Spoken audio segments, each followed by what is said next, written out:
Well, here's my new little project, thanks to Facebook Marketplace. I went out of town last night after work and picked up this engine and transmission out of an 82 Trans Am.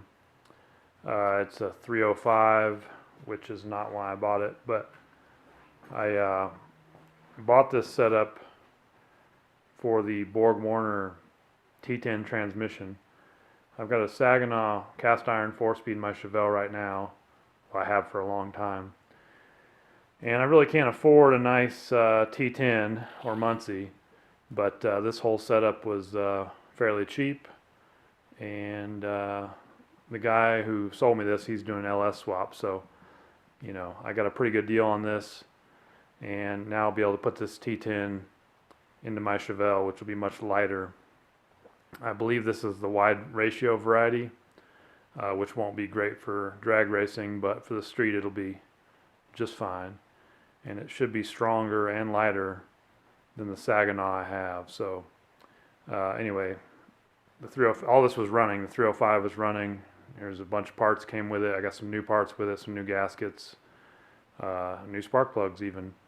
So since all I have is small block Chevys, I'll be able to put all these parts to use.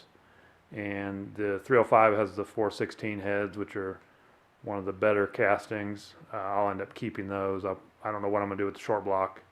Probably offload at some point. This T10 is one of the last years they put them in a Chevrolet, because it was phased out by the T5 5-speed. So this one has a cool multi-pattern bell housing. I believe it'll fit a BOP stuff as well as Chevy.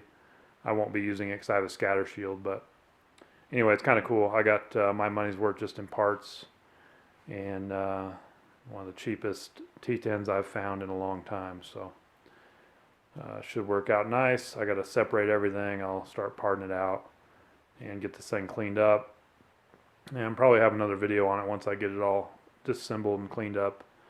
This should be a fine spline input as opposed to the 10 spline input on my Saginaw, and it should be a 32 spline output shaft instead of the 28 on the Saginaw. So it should be pretty nice. I'm looking forward to getting in the car, but it's probably going to be a while.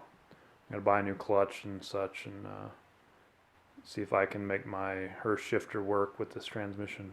So there's the update for today. There'll be more videos on this setup here once I get things tore down. So thanks for watching. You guys have a nice Thanksgiving.